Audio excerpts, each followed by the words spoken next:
Bienvenidas y bienvenidos, segunda clase.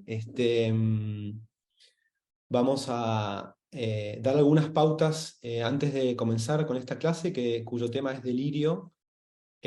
Vamos a hacer como la vez anterior, más o menos unas 2 horas de clase práctica, nos tomamos 10 minutos y después volvemos para la parte clínica.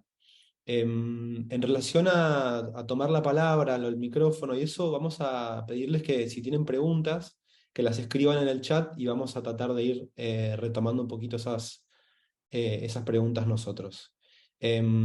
Bueno, José María, adelante. Muchas gracias. Buenas tardes a todos, a todas. Tengo 2 horas por delante para hablaros de un tema apasionante, uno de los temas centrales de la psicopatología. Espero no quedarme sin gasolina porque estoy a 30 horas de coger las vacaciones.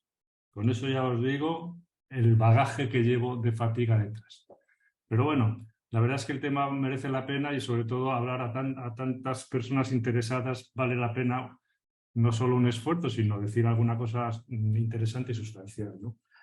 Para seguir un hilo argumental con respecto al curso, si recordáis, el día pasado nosotros, Gustavo, Lipovetsky y yo, estamos empeñados en transmitir un punto de vista clínico sobre las preguntas fundamentales de la psicopatología, naturalmente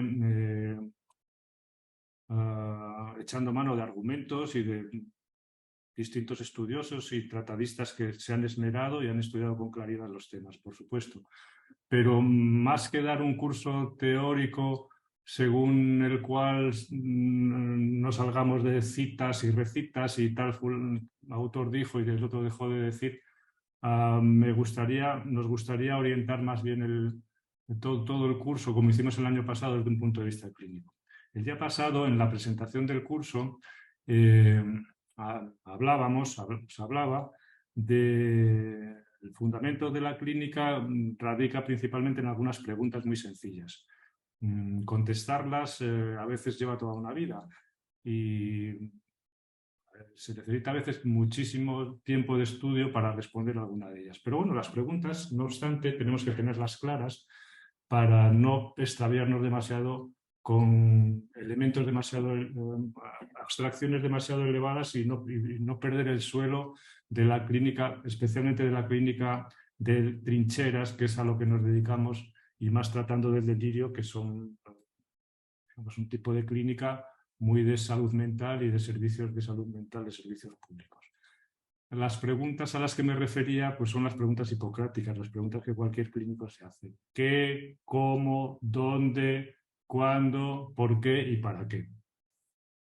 Es decir, que cuando escuchamos a determinada persona, hablamos con ella, siempre tenemos en la recámara, en nuestra cogitación, una serie de preguntas fundamentales. Por ejemplo, ¿qué le pasa?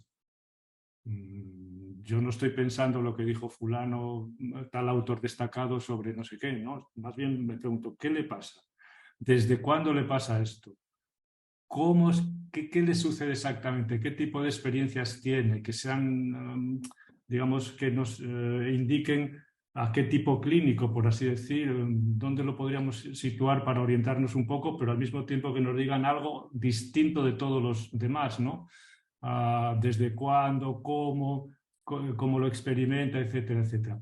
Y hay un par de preguntas más que son las que dan, se puede decir así, el grado la calidad de la psicopatología que nosotros usamos y de la clínica, que son ¿por qué y para qué? Estas preguntas no están a menudo incluidas en los estudios de la psicopatología tradicional o clásica. Hoy lo veremos, por ejemplo, con arreglo al delirio, ¿no? Pero cuando nos encontramos autores que tratan de responder a todas ellas, es decir, que te dan una guía descriptiva muy clara que te permiten situar, en el caso del delirio, la emergencia de determinados experiencias delirantes, determinadas intuiciones en un contexto muy concreto, en en una situación vital X, perfectamente más o menos delimitada en un momento concreto, cómo responde el sujeto a ese tipo de cuestiones, etcétera, bueno, pues ya tienes una cierta orientación, pero si además en tu cabeza tienes dos preguntas fundamentales que son ¿y por qué le pasa esto? ¿Por qué delira con esto y no con otra cosa? La pregunta parece muy ingenua, pero realmente tiene una profundidad pues casi inagotable. ¿Por qué delira con tal cosa y no con esta otra? ¿Por qué la intuición, la revelación la tuvo con tal cosa y no con otra? ¿O por qué el axioma de su delirio, la fórmula de su delirio es tal cosa y no tal otra? Esta es una pregunta fundamental para la clínica. Y la otra pregunta fundamental para la clínica es ¿para qué le sirve todo este rollo? Porque anda, que estar loco y estar todo el día cavilando, esta pregunta tiene mucha utilidad también, porque uno puede decir, bueno, no le sirve para nada, es un pobre desgraciado que está, ojalá no deliran. Bueno, pues esa es una respuesta, pero hay otras respuestas que nos nos llevan a pensar que a lo mejor todo eso tiene una utilidad. Bueno, yo voy a responderos en el estudio del delirio, cuando he estado escribiendo esta entrada para el vocabulario, lo comentaba ahora Vilma y a José Sananes, pues claro, es que cuando he estado releyendo esta mañana la entrada que escribí para el vocabulario de psicopatología, a ver si a finales de septiembre está lista, pues es que he escrito 50 páginas para un vocabulario, es decir, que son 50 páginas más o menos que se pueden leer, pero tienen mucha información. Es decir, que es un tema amplísimo que se puede estudiar de mil maneras, y ahora al tratar de explicaroslo os diría, mira, yo entiendo que hay toda una parte muy bien elaborada por la clínica, por la psicopatología clásica, incluido en la psicopatología clásica hasta Henriet, por ejemplo, es decir, a los grandes pensadores de la psicopatología, Lacan, en fin, toda la gente que tuvo cabeza y aportó algo al mundo del pathos, ¿no? La verdad es que la mayoría de estas preguntas que yo me hacía antes se pueden responder desde ese punto de vista, ¿no? ¿Qué? ¿Cómo? ¿Dónde? ¿Cuándo? Pero cuando llega uno a por qué y para qué, ahí ya se nos queda corto el enfoque tradicional de la psicopatología, por más meritorio que sea. Y os estoy hablando de gente brillantísima, de Kraepelin o de Sergei Capgras, de gente con una cabeza que escribió obras que da gusto leerlas. Esta mañana tengo unos residentes del Hospital del Alvear, sí, se dice así, de Buenos Aires, y otro residente también externo de un hospital de Gerona. Y les estaba explicando algunas cosas de estas y tenían mucha curiosidad por decir, pero estos autores que tú mencionas aquí, ¿dónde los...? Digo, pues esto lo he leído yo y lo ha leído Kepa Matilla, no sé si alguien más leerá estas cosas, pero a mí me han permitido pensar una serie de cuestiones que no vale la pena leer mucho, sino leer lo concreto, y me pedían una serie de anotaciones bibliográficas para... Yo os mencionaré algunos autores, porque se ha escrito muchísimo. Todas las revistas alemanas están llenas de artículos, las francesas, monografías enteras. Pero hay algunos artículos muy destacados y os voy a mencionar algunos de ellos, por lo menos para que veáis cómo se ha ido asentando nuestro saber sobre esta cuestión. Y este saber, como digo, creo que a las preguntas más semiológicas se responde perfectamente con la clínica clásica, pero hay otro nivel de otra profundidad distinta en preguntarse, ¿y este sujeto por qué delira con esto y no con otra cosa? ¿O para qué le sirve todo esto? Porque si damos con la clave de estas dos últimas preguntas, tenemos una orientación terapéutica bastante bien orientada. ¿Vale? Y la exposición de esta tarde tiene que ver justamente con tratar de responderme a esas preguntas para tener una cierta continuidad y una hilazón en los temas que vengan con posterioridad. Bueno, esta es un poco... Uy.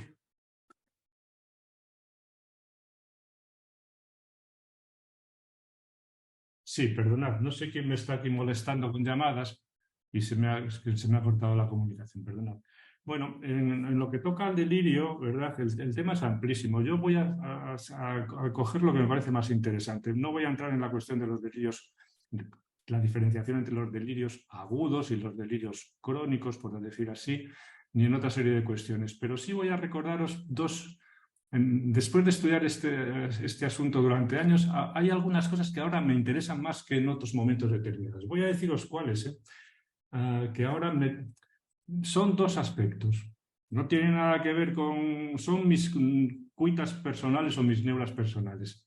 Me he encontrado últimamente con algunos pacientes que ellos, si escuchamos lo que dicen, es completamente delirante. Si escuchamos cómo lo dicen, la relación que tienen con la enunciación, es decir, con lo que están contando, es una especie de distancia curiosa, ¿no? Y uno tiende a pensar en estos casos. Bueno, estos son, en fin, esta mujer tiene tal enfermedad neurológica o está en un tratamiento cual, y esto puede ser que le haga, bueno, más o menos, por ahí seguir las pesquisas, este tipo de cuadros más con un fondo orgánico, es decir, que son cuadros, no son cuadros de la psicopatología, sino tienen, a veces rápidamente nos hacemos una idea con ellos cuando le haces preguntas de andar por casa muy simples y de pronto ves que la persona está muy confusa, ¿no? Con una desorganización temporoespacial muy clara, ¿no? Entonces es un cuadro orgánico, punto, ¿no? Pero otras veces no. La persona sigue con el asunto delirante de la persecución, de no sé qué, tal, con una especie como de distancia de lo que cuenta, y al cabo de un tiempo te das cuenta de que es un delirante de verdad. Entonces, bueno, este tipo de cuadros a mí ahora me tienen intrigado, ciertamente. Unos se resuelven fácilmente con una serie de preguntas mínimas que corresponden al examen psicopatológico y rápidamente te descartas hacia una cosa muy orgánica, que rápidamente la derivas, pero otros no. Todavía tengo yo una curiosidad muy grande en ese sentido por este tipo de presentaciones, ¿no? Bueno, estos son cosas excepcionales, ¿no? Lo habitual es de lo que voy a hablaros ahora. Bueno, probablemente, vamos a tomar algunos tratadistas que han escrito sobre el delirio y coger las ideas que nos pueden servir a nosotros para orientarnos en las primeras preguntas. ¿Qué, cómo, dónde, cuándo, etcétera? Quizás el texto principal para profundizar un poco en este asunto, texto más importante que se escribió en el siglo XIX sobre el delirio es el que escribió Charles Lasègue sobre el delirio de persecución. Voy a deciros, os voy a comentar un poco qué ideas traslada este autor sobre el delirio, porque nos van a servir todavía ahora. Pero antes permitidme que os haga un pequeño comentario, porque el delirio, fijaros, se ha definido tradicionalmente, y todavía se sigue haciendo, incluso en las clasificaciones internacionales, siempre se echa a mano de ideas raras, ideas bizarras, ideas que no se corresponden con la realidad, juicios falsos, etcétera, etcétera. Bueno, esto es una forma de definir el delirio un poco superficial, que se adecúa perfectamente a los casos más extremos, por donde la gente ya no toca con los pies en el suelo, ni de lejos, está a un siglo luz de la realidad común, que no sabemos cuál es, pero está bastante lejos de nuestra realidad. Pero vamos a llevar las cosas al extremo contrario y plantear que hay delirios que coinciden con la realidad, incluso con la realidad más científica. Entonces, se ve que el criterio de la idea rara, del juicio falso, de la discordancia con la realidad, no es suficientemente potente a veces para discriminar los delirios. Bueno, voy a contaros una anécdota que está escrita en un texto que se llama Fragmentos psicológicos sobre la locura, de Leguet. Dice lo siguiente. Es un texto que está, fijaros, como podría haberlo escrito incluso ahora un residente, ¿no?, que se pone a estudiar este tema. Dice, me las veía yo muy felices, dice, cuando me puse a escribir este libro sobre el delirio, dice, porque dice, eso es cosa de coser y cantar, es sencillísimo definir un delirio. Dice, mira, un delirio es una cosa, son ideas raras que el sujeto les da mucha importancia, se las cree y tal. Dice, pero claro, yo me puse a pensar después que esto de las ideas raras, claro, dice, a ver, es un argumento que está muy bien, pero no me satisface del todo. Dice, porque yo que soy miembro de varias sociedades científicas y médicas, de la Sociedad Médico-Psicológica, por ejemplo, dice, joder, vengo de una discusión ahora allí, dice, si uno toma el criterio de las ideas raras, dice, esos sí que son raros, están más locos, dice, que los que yo observo en Charenton, en la Salpêtrière, dice, doy vueltas por los manicomios de París y digo, ¿qué ideas más raras? Digo, pero vengo de las sociedades científicas y también la gente dice cosas rarísimas. Dice, de manera que definir el delirio no es una cosa tan sencilla. Quedaros con esto. Quedaros con, no es una cosa tan sencilla, porque la rareza, la cosa extraña que dicen algunas personas, ¿vale eso para definir un delirio? Bueno, vayamos a algunos elementos un poco más serios para definir el delirio. Y pongamos en cuestión que a veces la falsedad del juicio, no importa tanto si, digamos, es una percepción errónea sobre un juicio falso, sobre una percepción errónea o sobre una percepción verdadera. Eso son cavilaciones de los psicopatólogos que no van a ningún sitio. Vayamos un poco más a la experiencia del sujeto delirante. Porque el delirio se puede definir desde dos puntos de vista, del observador y del sujeto que delira. ¿Vale? Nosotros vamos a hacerlo de las dos maneras. Desde el punto de vista del observador, decimos, qué raro es este tío, qué cosas dice, pero cómo sale a la calle, todos los coches están dando vueltas alrededor de él. Se da cuenta que eso no puede ser. O este otro que viene esta mañana y dice, joder, salgo a la calle y ya está todo el mundo vestido de rosa. Pero ¿cuánta gente hay vestida de rosa? Y todos para joderme a mí, naturalmente. Ya sabe usted lo que quiere decir cuando alguien se viste de rosa, ¿no? Bueno, no vale con decirles que han estrenado la película Barbie y ahora se ha puesto de moda el de rosa. No, no, porque eso es un mensaje que directamente está dirigido a él, etc. Bueno, no. En fin, entonces esto es visto un poco desde fuera. Qué raro no es todo esto. Mira que es un tío listo, es un ingeniero, tal, no sé qué tal. No importa, nada. Visto desde fuera, entonces, hay una serie de cosas raras, ¿no? Qué tío más raro, tal, tal. Bueno, vamos a ver qué hay en común más allá de la rareza, de los juicios supuestamente erróneos o un poco fuera de la realidad común, que no sabemos muy bien lo que es. Bien, cuando Lasec escribe un texto clásico que es de 1852, se llama Sobre el delirio de persecución, dice...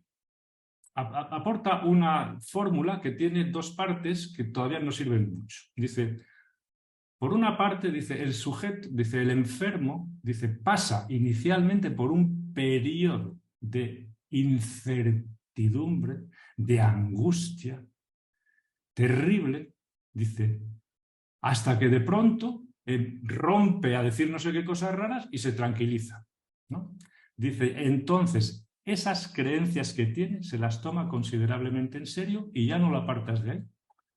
Entonces, creencias lo llama él a lo que después se va a llamar, sobre todo en Alemania, los alemanes le van a llamar convicción o certeza. Pero bueno, él lo llama creencia muy robusta. No entran en reparar la diferencia entre convicción, creencia, opinión, etc. Eso ya es un poco más elevado, pero en este caso la SEC no. Habla simplemente de creencias superlativas, ¿no? Pero fijaros que en este modelo que plantea la SEC, lo interesante es, por una parte, que hay una especie de común denominador que es la creencia, es decir, la certeza, para decirlo con nuestros términos, y por otra parte, que la locura, la psicosis, la divide en dos partes. En dos partes con las que estamos de acuerdo, que desde el punto de vista lógico podemos decir que es así. Ahí se puede decir así, una parte de caos y una parte de orden. Una parte de sinsentido y otra de exceso de sentido. Una parte de vacío y otra de relleno. Una parte de enigma y otra de respuesta o de convicción, ¿no? Este modelo a mí me gusta mucho porque creo que da cuenta un poco de lo que es la experiencia desde la entrada en la locura, donde hay un caos, ¿no? El sujeto está desde estados de perplejidad, angustia tremenda, etcétera, etcétera. Y de pronto, fijaros que en este punto coinciden casi todos los autores que han visto muchos locos, de pronto hay la irrupción, se puede decir así, de una especie de revelación o de palabra a la que se agarran. Luego os leeré, si me acuerdo, os leo la descripción que hace un autor alemán, Hagen, a quien Jasper le mete una copiada de arriba abajo, deja cita párrafos enteros del libro de Hagen, y lo dicen muy claramente. Dice, se agarra una idea y dice, ya no la suelta. Entonces es el principio, se puede decir así, del delirio, ¿no? La convicción. Bueno, entonces en este modelo de psicosis están muy bien estas dos partes. De manera que, por decirlo en nuestros términos, hay un desmoronamiento o un desencadenamiento o una crisis donde se produce un desorden simbólico, si queréis, y hay, por tanto, algo del lenguaje se rompe y aparece todo el caos imaginario, todo este tipo de cosas. Bueno, pues lo podemos explicar de mil maneras, ¿no? Pero ahí coinciden prácticamente todos los autores. Y lo curioso es que una solución a ese caos viene por el lado del delirio, es decir, por el lado de lo que la SEC llama la creencia en la persecución, etcétera, etcétera. Es decir, que el delirio introduce ahí un orden. Esta idea está ya en los clásicos, ¿de acuerdo? No ven ahí, se puede decir así, una respuesta de un sujeto, un trabajo a hacer, ni nada de esto, pero ven que hay esa lógica. Una parte primera de caos, una parte segunda de relleno o de orden. Perfecto. Así esta descripción de la SEG está presente prácticamente en todos los autores que han estudiado después el delirio. Durante un periodo largo de la historia de la psicopatología del siglo XIX, la mayoría de los autores se entretuvieron en describir en este terreno, se puede decir así, del delirio, pues los temas de los delirios, porque la SEG describe delirios de persecución, pero claro, otros, pues un poco más adelante, Foville, etcétera, empiezan a describir los delirios de grandeza, en Francia los llaman así, delirios de grandeza, otros los delirios de celos, que los describe un portugués, Bombarda, en fin, los delirios místicos, los delirios melancólicos, en fin, un montón de clasificaciones que se hacen ahí por temas y que probablemente es lo más insustancial de los estudios sobre los delirios, las clasificaciones temáticas, ¿no? Cuando se pretende, y ahora voy a comentaros otro autor que hace una aportación también a esta materia, cuando se pretende, se puede decir así, progresar en el estudio sobre los delirios, el asunto de los temas queda relegado, ¿no? Y algunos autores comienzan a ver el delirio como una enfermedad, ¿verdad? Una enfermedad como las demás enfermedades, y el buen criterio para el estudio de las enfermedades es estudiar cómo progresa, es decir, cómo evoluciona. Por el lado del estudio de la SEC ya tenemos una clave fundamental, que es la cuestión de lo que vamos a llamar después la convicción o la certeza, ¿verdad? Que está presente en todas las definiciones, en la de Freud, en la de Kraepelin, en la de Jaspers, en la de Lacan, en fin, todo el mundo habla siempre de esto.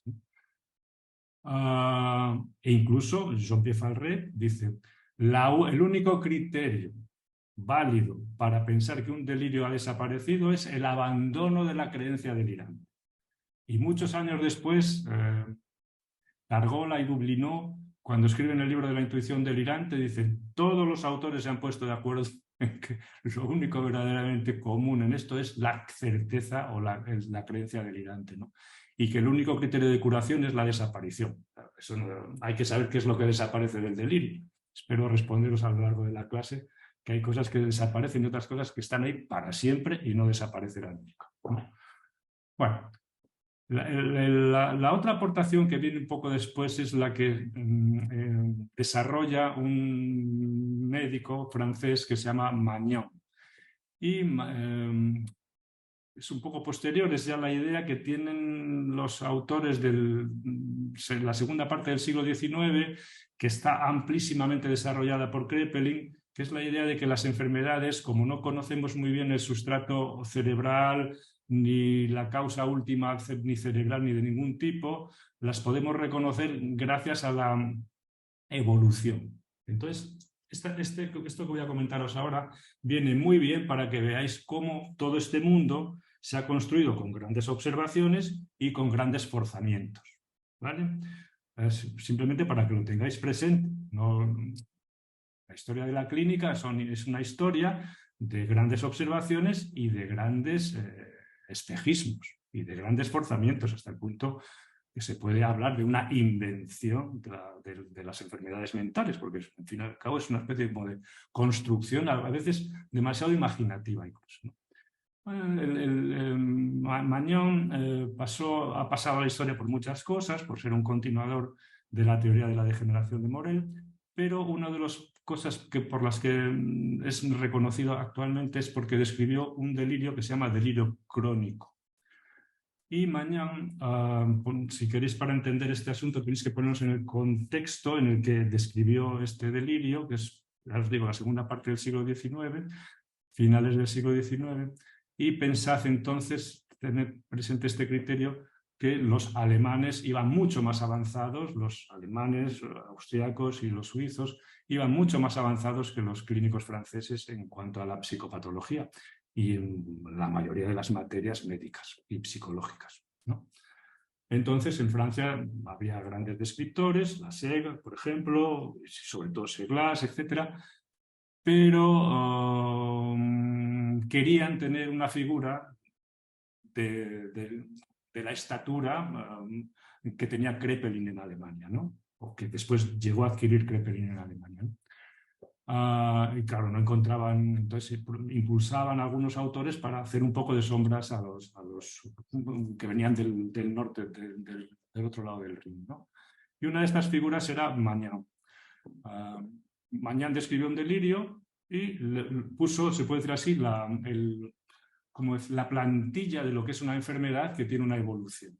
Fijaros de qué manera él decía: el delirio, la enfermedad que yo he descubierto es la primera enfermedad mental verdaderamente bien descrita que se ha hecho hasta ahora, ¿no? De tal manera es así que entrevistándonos con el enfermo y conociendo lo que le pasa exactamente, y si somos capaces de diagnosticarlo y con esta enfermedad que yo he descubierto, sabemos lo que le ha pasado antes, las fases por las que ha pasado y lo que le ha de venir. ¿No? Esto se llama delirio crónico de evolución sistemática. Entonces él describe el delirio crónico, fijaros, quedaros con la imagen de Lasègue, como si esto lo desarrolla más, ¿verdad? Pero, digamos, lo pone como una serie de procesos evolutivos inexcusables. Hay un periodo de inquietud, dice el delirante crónico, al principio está inquieto, angustiado. Dice, luego sobreviene el segundo estadio de la enfermedad, que es un estadio de persecución y de alucinaciones. Luego llega el tercero, que es el estadio de las ideas de grandeza. Y luego el cuarto, que es un debilitamiento de las facultades y de las capacidades mentales. Y él lo da como una enfermedad perfectamente definida. ¿De acuerdo? Esto nos suena un poco. Es verdad que hay gente que está inquieta, que está tal, pero que siga en ese orden siempre, que no haya idas y venidas, es decir, que no haya un sujeto que pinte nada en todo eso, sino que sea una enfermedad que es como un transatlántico que se pone en marcha y ya va siempre en la dirección, digamos, que apunta a la quilla. Pues esto es un poco lo...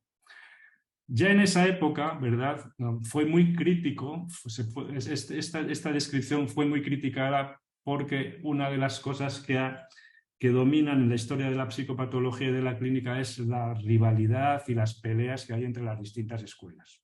No solo entre los franceses y los alemanes, los ingleses quedan fuera porque estaban en la luna, entonces ellos no participaban de nada de esta cultura psicopatológica continental. Pero entre los franceses y los alemanes, aparte de guerras, había también una gran rivalidad. Pero esta rivalidad también sucedía dentro de lo que es las distintas escuelas en París. Magnan era la figura preeminente en Saint-Anne, pero en l'Île de la Cité estaba Gilbert Ballet, en el Hotel Dieu, y en la prefectura estaba Gaëtan de Clérambault. Es decir, que estos había que darles de comer aparte, porque eran figuras importantes, ¿no? Entonces Gilbert Ballet hace una crítica demoledora al delirio crónico de Magnan y dice: un delirio magnífico, maravilloso. Dice, el problema es que no encontramos ningún enfermo que se adecue perfectamente a la descripción del profesor Magnan. Lo dejó temblando al pobre. Voy a contaros una anécdota para que conozcáis un poco los intríngulis de la historia de la clínica, pero no vienen. Pero fijaros, Kraepelin en ese momento ya se había trasladado en ese momento estaba ya de catedrático en Heidelberg y tenía una cátedra y una clínica muy bien dotada con los mejores investigadores alemanes, es decir, desde Alois Alzheimer a Pick, a todos los grandes psicólogos experimentales, todas las figuras eminentes las fichaba todas, los tenía trabajando con él, para lo que después sería el gran laboratorio y la gran instituto de investigación psiquiátrica que desarrolló en Múnich, ¿no? Entonces, 2 alumnos de Kraepelin fueron a París a visitar y fueron invitados por el Magnan, y Magnan hizo una exhibición ante ellos presentando un caso de la enfermedad que le había descubierto, el delirio crónico. Y cuando terminó la exposición, según cuenta uno de ellos después, preguntaron a los invitados alemanes, y uno de ellos, creo que era Alzheimer, que era uno de los neurólogos que trabajaba, de los neuropsiquiatras que estaban, digamos, colaborando con Kraepelin. Si no era Alzheimer, era Pick. Tengo que revisar este dato. Y entonces la contestación del alemán es: esto es un caso vulgar de demencia precoz. Dice, de esto lo vemos a porrillo todos los días nosotros. Le llamamos demencia precoz. Es decir, que este comentario que os hago quiere decir que un poco la superioridad de la clínica alemana, que los franceses no paraban de describir cosas y los alemanes los metían en sacos grandes y les cabía todo ahí. ¿De acuerdo? Entonces, pensar el delirio, de esta segunda descripción que os hago, lo que tenéis que pensar es que en el delirio siempre hay un sujeto que está antes, durante y después. Y que ese sujeto no le podemos poner la plantilla de lo que es la evolución de una enfermedad. Luego sacaré a colación de nuevo el delirio de Magnan para ver cómo, digamos, siempre hay un sujeto, nosotros tenemos que pensar siempre hay un factor sujeto que está siempre a lo largo de todo un delirio, que está antes, que está en el momento de la crisis y que está después. ¿Qué quiero decir con esto? Quiero decir que no podemos responder a la pregunta ¿por qué y para qué si no tenemos en cuenta ese factor? ¿Por qué delira? ¿Por qué Aimé delira y su convicción delirante es quieren matar a mi hijo? Algo tendrá que ver con ella, porque si no se le podía haber ocurrido cualquier otra cosa. El delirio de persecución tiene muchas, pero era ese, ¿no? ¿Por qué ese? Eso tendrá que ver con su historia, como sujeto. Bueno, entonces ahí hay un sujeto, ¿verdad? Que se mueve, que acierta, que falla, que fracasa, que da con equilibrios positivos que le funcionan bien o no, y entonces ahí la evolución es el juego, se puede decir así, el de ensayo-error que el propio sujeto va haciendo. Esto lo comentaremos después con casos Schreber o con el caso de Matthews, el delirante inglés. En fin, hay un montón de... ya trataré de explicarlo después. Pero lo que quiero decir, al citaros a Magnan, principalmente es el hecho de que las locuras que nosotros estudiamos, la psicosis, los delirios, lo que sea, no están determinadas ya.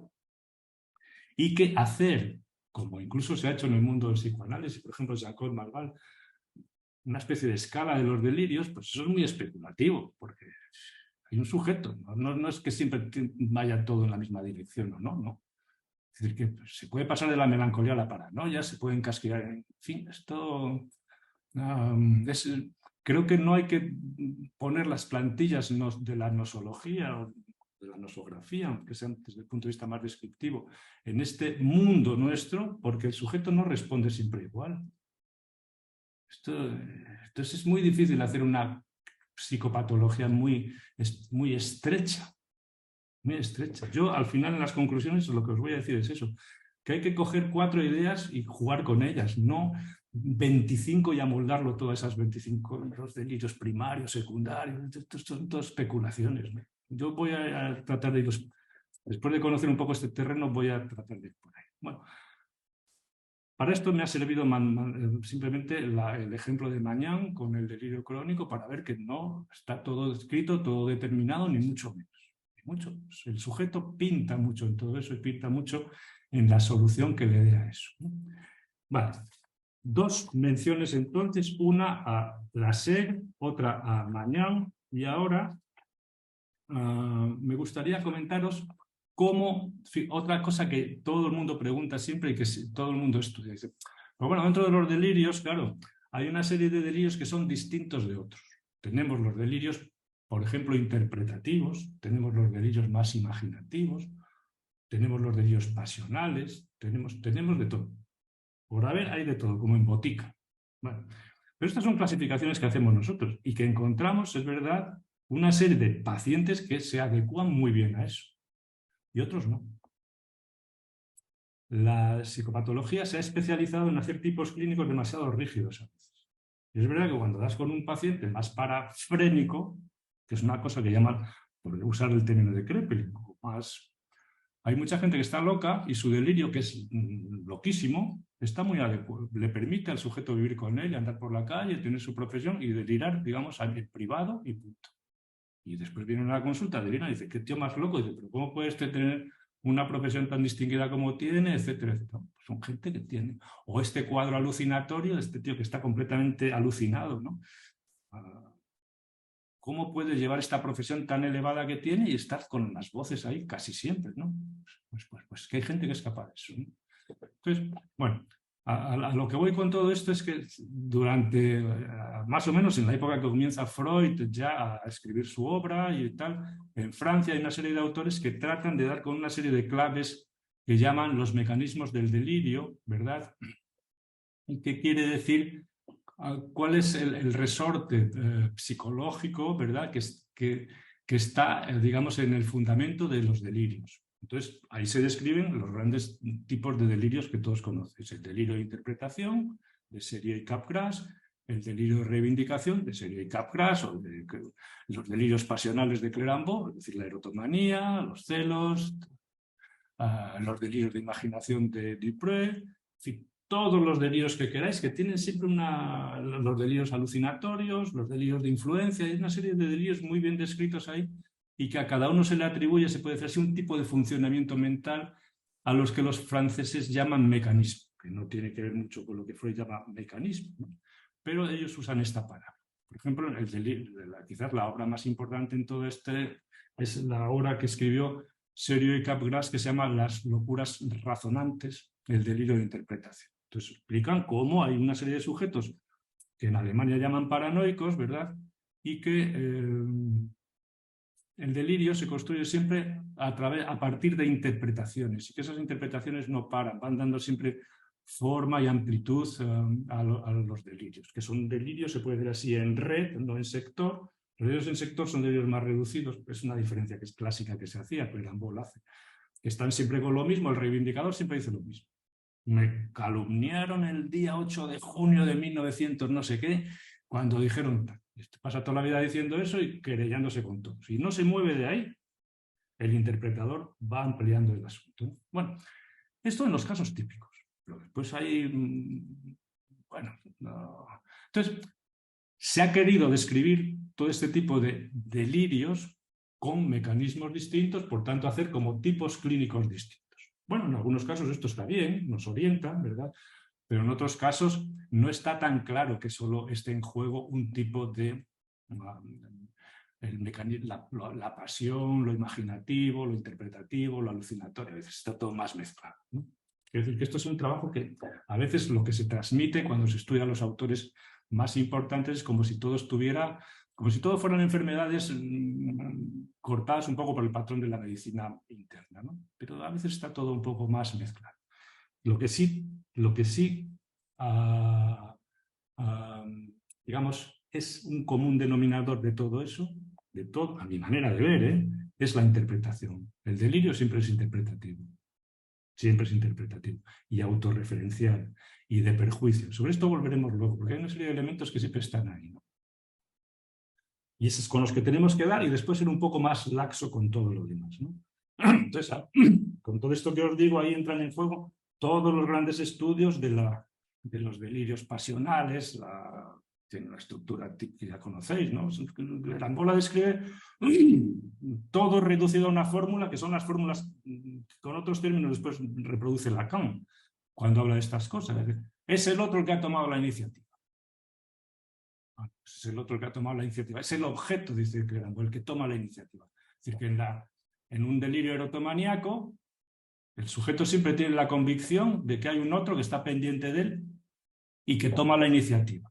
Entonces, a veces ponerlo con los términos que queráis, pero es así.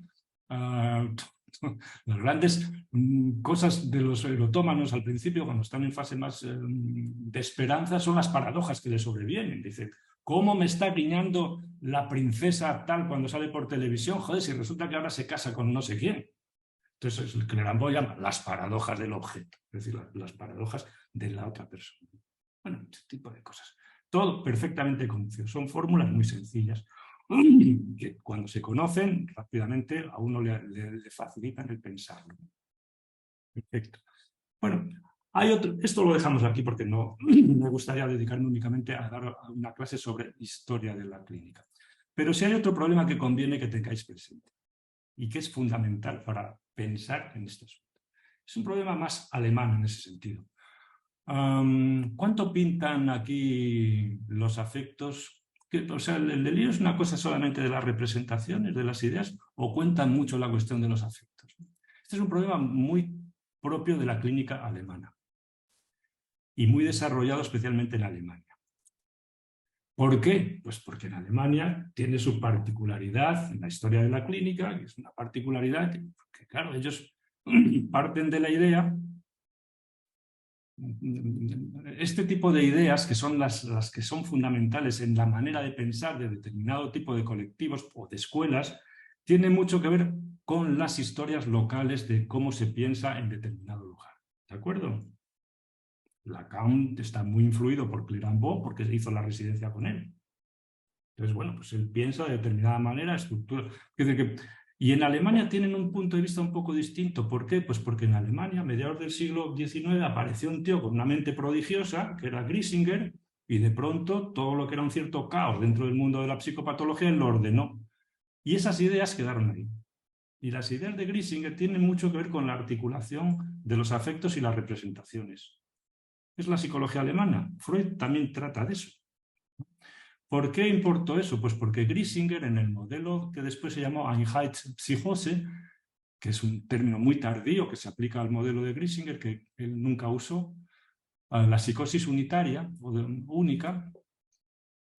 Este es un modelo calcado de un médico belga que se llama Gislen, y entonces todas las locuras empiezan siempre con alteraciones del ánimo, del humor, y después vienen las alteraciones de las representaciones o de las ideas.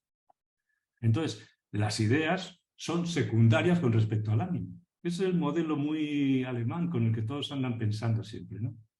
Y muchas discusiones siempre caen sobre esto. ¿Es primero la representación? ¿Es primero la idea? Es una cosa para pensar. En el delirio melancólico dices, es más el humor. Pues depende. Hay autores que te dicen que no y son los que más han estudiado la melancolía. Por ejemplo, Schuller, cuando define la melancolía, es la idea dolor, no el ánimo deprimido. Bueno, ¿cómo trata Freud todo esto? Pues ahí está la gracia de este hombre. Coge todos estos principios y hasta ahora, por lo que veis, todos lo ordenan. Primero es el afecto y después la representación. Otro dice, no, primero es la representación. El trastorno originario es de las ideas y luego eso puede afectar al ánimo. Es otro punto de vista. Pero Freud le da una respuesta genial, ¿no? Dice, bueno, a ver, esto es la psicología de Freud, ¿no? A ver, los afectos se desplazan. Hay una unidad que es el afecto de la representación, Vorstellungen und Affekten, y entonces en esta unidad, claro, hay una cosa que se guarda, que se reprime en las representaciones, pero los afectos se desplazan y se asocian a otras representaciones. Esto es es como salir de un túnel, ¿no? Como salir de un túnel. Entonces, cuando entiendes esto y entiendes todas las polémicas anteriores sobre las que todos opinan, de pronto, bueno, ahí está una de las gracias del toque genial de Freud con respecto a lo que sustenta, se puede decir así, su teoría de la defensa. Pero bueno, entonces en Alemania hay toda esta polémica muy desarrollada. Si primero es, ¿qué es? Pues si habéis leído un poquito de historia de la clínica, lo que se llama en Alemania Wahnstimmung, el humor delirante, que es un concepto fundamental que todos los autores alemanes, desde Haden, pasando por Mendel, pasando por todos, y digamos, pasados por la trituradora de Jaspers, todo el mundo habla de esto. Es decir, que hay un momento de humor delirante, de estado, se puede decir así, de inquietud, como de cambio, de que tal, tras, hasta que aparece el rayo de la idea, ¿no? Bueno, esto es muy, muy, muy alemán. Y tiene mucho que ver con... Y se ven casos, o sea, es un modelo bastante bueno. No porque sea primero el humor de paso a la idea, sino porque el inicio de la psicosis, de muchas psicosis, tiene que ver con esta especie como de estado de perplejidad, de Wahnstimung, de humor alterado, ¿no? De cambios. El autor que mejor desarrolla todo esto, si os interesa leer estas cosas, es Klaus Conrad, en un libro que se llama Esquizofrenia incipiente. Leed el caso Rainer, cuando de pronto empieza a estar el mundo raro, que le hace señales, no entiende nada. Cuando se empieza a ordenar con el delirio ya está todo ordenado, ¿no? Pero antes vamos a un caso que os sonará más cercano. Caso Paul Soebar, estudiado por Freud y por tantos otros. La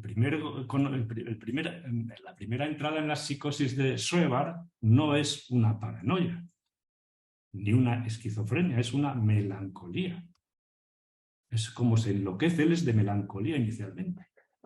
Es las primeras consultas que hace con médicos es a causa de esta tristeza infinita. Cuando pierde las elecciones al Reichstag. Y bueno, y él consulta, va a una casa de salud, de reposo con su mujer, y bueno, ya delira, porque tiene la idea de que el cuerpo le está cambiando, de que ha perdido peso, de que hay malas intenciones de los médicos, pero fundamentalmente está completamente aplomado. Bueno, de eso se recupera y entonces comienza a ejercer ya con el cargo nuevo, etcétera, y luego ya se rompe por otro lado, ¿no? Empieza a delirar, todo esto lo recuperamos si queréis después. Pero ya veis ahí cómo hay ese inicio, ¿no? Bueno, esto tiene mucha importancia y nos da una idea, no tanto para que estemos ahí si primero es no sé qué y segundo no sé qué, no, es para pensar cómo se organiza todo eso. Esos dos tiempos, ¿no? De esa especie de perplejidad, un caos y un orden. Para el delirio viene bien explicarlo así. Un vacío y un relleno, ¿no? Esto da un pie muy interesante para entender lo que es el delirio, porque el delirio es una invención, es una construcción, es un recurso, pero que tiene mucho que ver con esto, ¿no? Entonces hay un caos y de pronto hay un eureka, el agarrarse a una convicción, a una revelación y a partir de ahí encontrar un camino, se puede decir así. Creo que ya me voy explicando un poco por dónde quiero ir. Bueno, entonces hay toda esta polémica, se puede decir así, simplemente os la señalo, ¿no?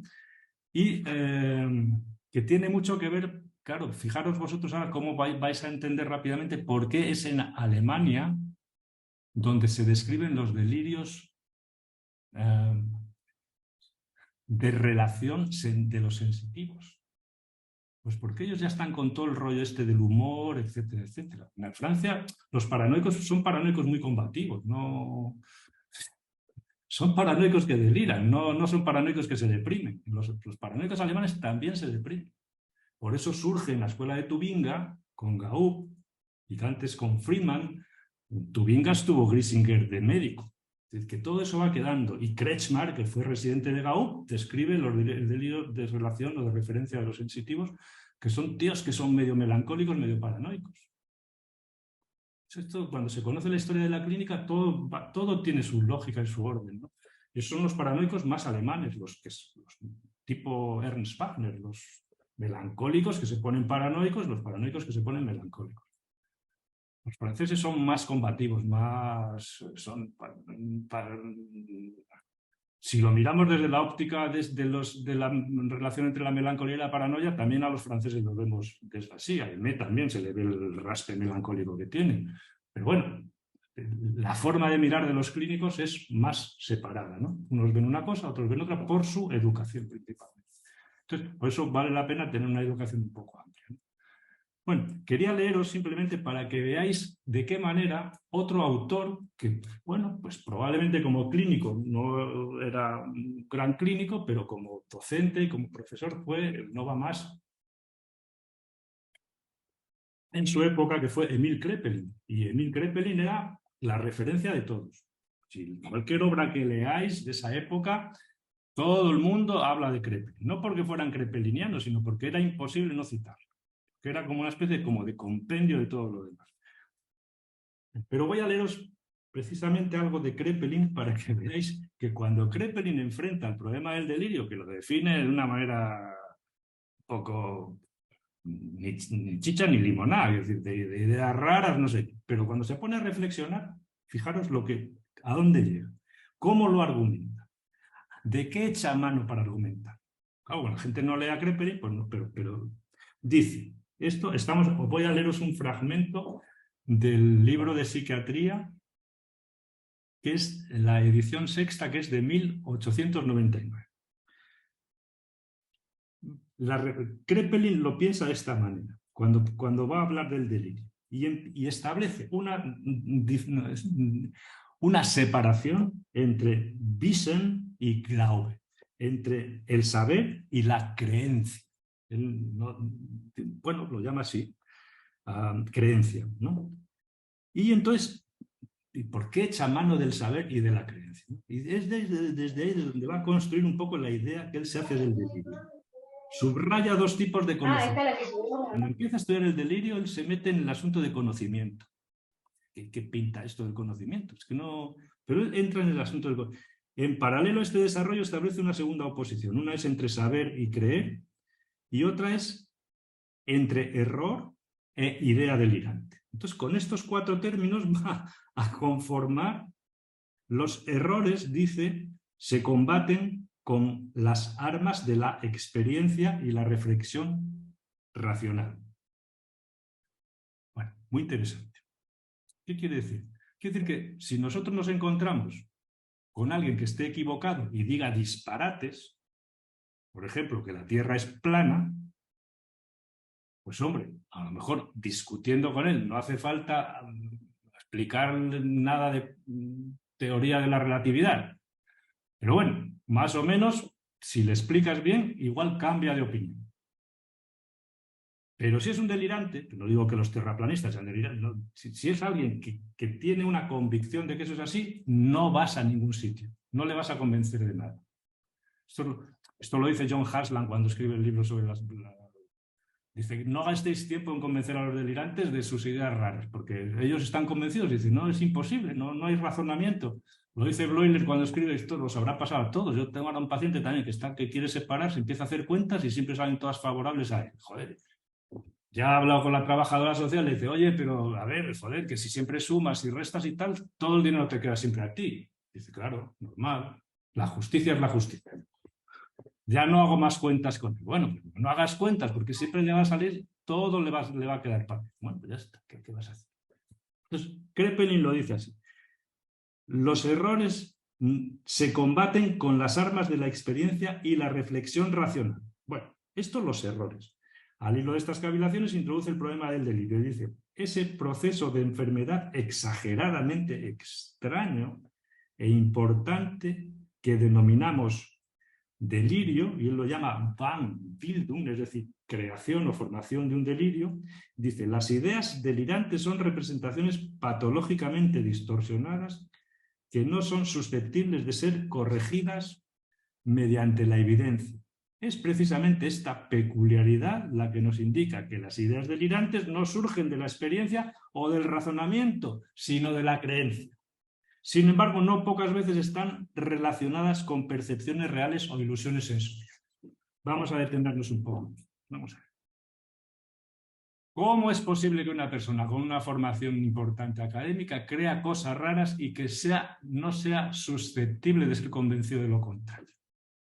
Aquí ya llama la atención. Kraepelin no era un filósofo precisamente, pero ya le llama la atención el engarce, el enganche con la verdad y con el saber absoluto, ¿no? Cómo el sujeto delirante está enganchado a una especie de creencia, dice él, en realidad después cambia el término, empieza a hablar de certeza, de convicción, cómo se enganchan este tipo de convicciones. Bueno, entonces yo ahora os dejo con una pregunta para que vayáis hilando. Claro, ¿por qué un tío que es físico teórico de pronto cree cualquier bobada que vaya en contra de las leyes de la física? Diréis vosotros, eso no se puede dar. Joder, el doctor Nash, que fue premio Nobel de Economía, matemático, claro, la gente decía, pero ¿cómo cree usted en los marcianos? Pero usted que es un matemático y para ganar le han dado un premio Nobel. Y dice, mira, muy sencillo. Aquí está la respuesta. De la misma manera que se me ocurrieron con 18 años las grandes ideas matemáticas por las que de la teoría de conjuntos y de relaciones y todas esas cosas que estudiaba él, lo mismo que se me ocurrieron estas cosas, me viene lo de los marcianos. Dice, ¿por qué voy a dudar de unas y de las otras no? ¿Qué está diciendo el doctor Nash con eso? Pues algo que es fundamental en el delirio, que el delirio no es una deducción ni una inducción, tiene más que ver con la revelación. Esto ya entramos aquí en otro plan, que es muy importante entenderlo para saber, por una parte, que no hay que gastar tiempo convenciendo a un delirante, y por otra parte, que la relación que tienen con la verdad y con el saber es muy distinta a la que tenemos nosotros. Porque si en las preguntas luego nos ponemos a discutir y alguien me dice otra cosa distinta, a mí me hace pensar y a lo mejor puedo cambiar de opinión, por supuesto. Pero, claro, porque yo llego a estas cuestiones estudiando o viendo pacientes y pensando, ¿no? Pero de pronto si se me revelara algo, revelación es el término que se usa para de pronto una luz en la oscuridad, pero que viene sin llamarla, ¿no? Entonces, es un tipo de acceso a la verdad muy distinto del que tiene cualquier persona, ¿no? Una epifanía multiplicada por 100, ¿no? Esas son las revelaciones de los locos, ¿no? Entonces, estamos ya en un orden de cosas un poco distintas, ¿no? Y esto nos permite entender un poco lo que es la locura y especialmente la locura delirante. Pero claro, no es tanto que el loco se ponga ya a reflexionar y diga, uy, no me cuadran las cuentas, voy a ver cómo hago yo. No, no, no, es que eso viene de repente, sin llamar a la puerta. Y eso es lo que no cae nunca de la psicosis ni del delirio, es la revelación. Lo que puede caer, son los razonamientos, digamos, que sirven para darle un poco de lógica al delirio, porque los delirantes están locos, pero no son gilipollas en absoluto. O sea, no. Ellos trabajan mucho la congruencia y el orden del delirio. No van a salir a la calle diciendo que vienen los marcianos, que andan los ángeles por ahí por el cielo. No. Ellos tienen que ordenar todo eso perfectamente para meterlo dentro de una especie de discurso coherente que a ellos mismos les satisfaga y que no les hagan que les metan en el manicomio a la primera de cambio, ¿no? Lo que no cae nunca son los pilares, es decir, la convicción.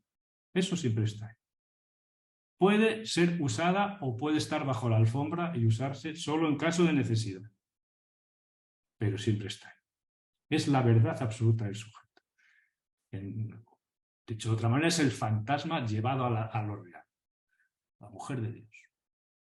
Eso siempre está ahí. No es como me gustaría a mí, no, una mujer, sí, eso es muy bonito. Pero el problema es que tú ya eres la mujer de Dios. Eso es otro punto es ya muy distinto. No es una fantasía, es una realidad, o un real, como llamarlo como queráis, ¿no? Bueno, entonces, veis un poco por qué hay toda esta especie de reflexión, ¿no? Que aquí os saco a colación a propósito de Kraepelin para daros a entender cómo ya le dan vueltas los autores para fundamentar esa cosa tan llamativa, ¿no? Que es la relación que los delirantes tienen con la verdad y con el saber. Luego precisaremos un poquito más esto. Y de hecho, la definición que después da Jaspers, que tampoco es que escribió algunos trabajos sobre los delirios de celos y están bien y son casos clínicos, pero luego en la psicopatología general, cuando trata de definir el delirio, lo primero que dice es, fijaros, para darle una definición de delirio, la convicción extraordinaria con que se afirma uno en ellas, la certeza subjetiva incomparable. Esto es lo que más le llama a Jaspers y a todos los que hemos mencionado antes, lo que más le llama la atención de lo que es el delirio. La certeza subjetiva incomparable. Está muy bien dicho, incomparable, ¿no? Bueno, todo el mundo tiene sus... Hay un autor alemán, un autor inglés contemporáneo nuestro, que trata mucho con psicóticos, es un psicólogo clínico, pero cognitivo.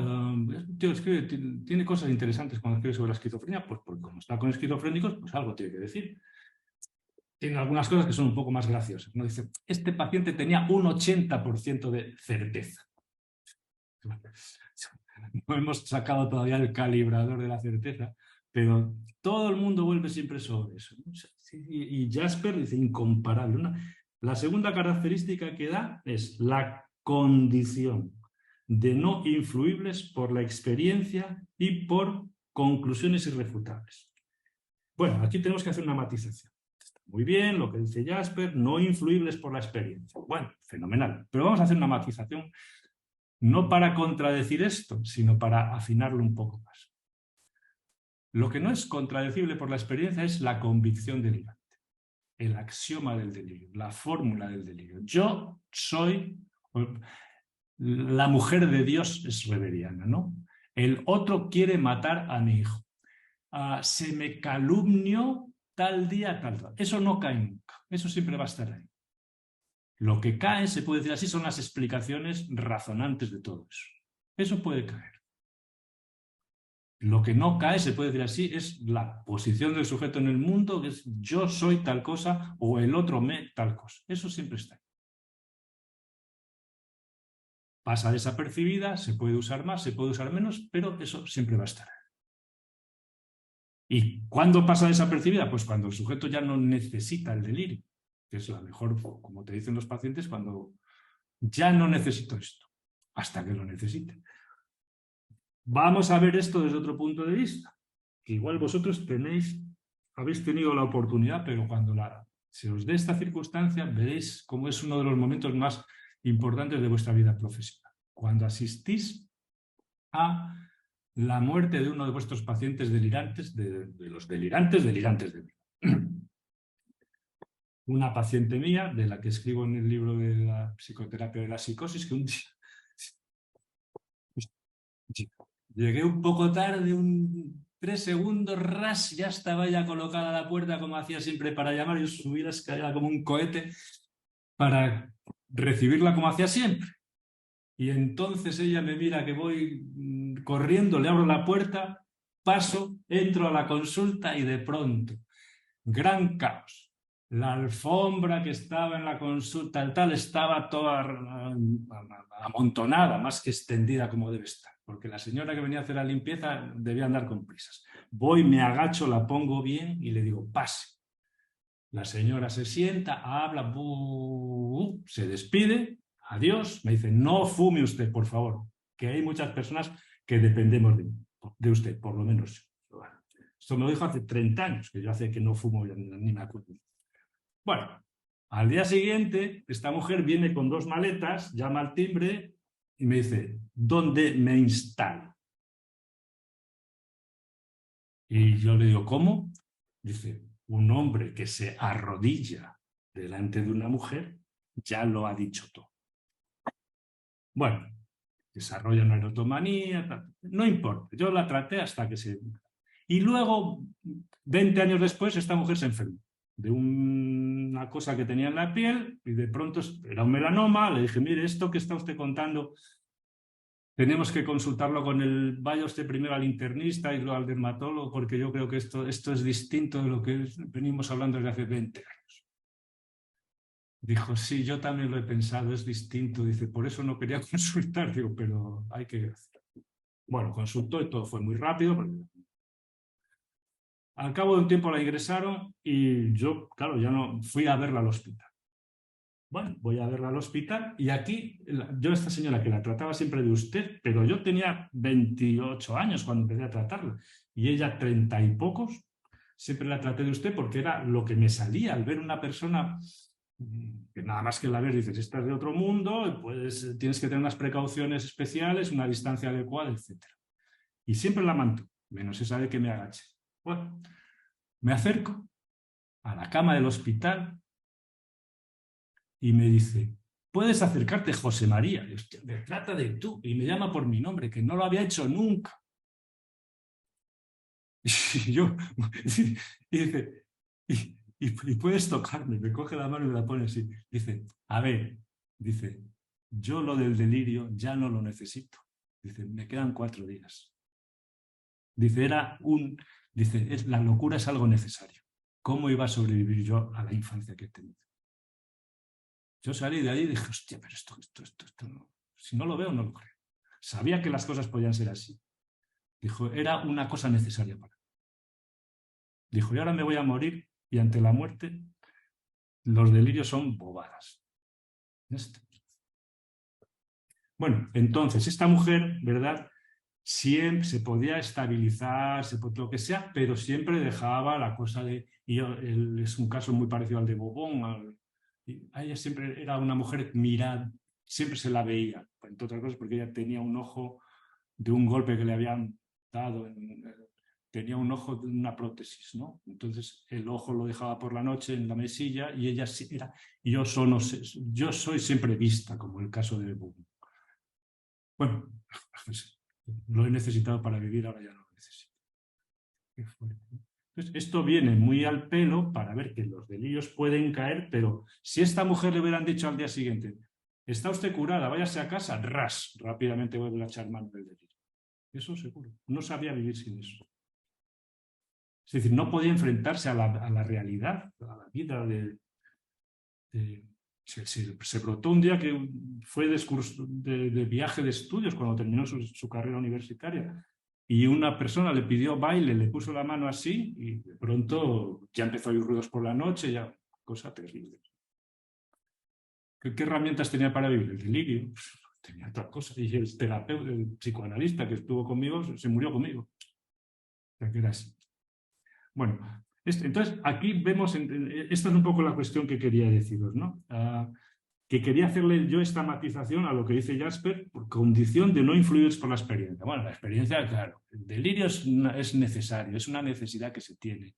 Entonces, no es que sea un saber que se te mete, digamos, en el lóbulo frontal y de ella no sale. No, no. Es una necesidad que se tiene cuando las cosas van muy cuesta arriba. Y cuando no van tan cuesta arriba, se puede dejar debajo del alfombra. Entonces, ¿son influidos por la experiencia? Sí, son influidos por la experiencia, no en este caso de que le demuestres que no hay marcianos que vuelan, sino que no lo necesita. Esa es la cuestión.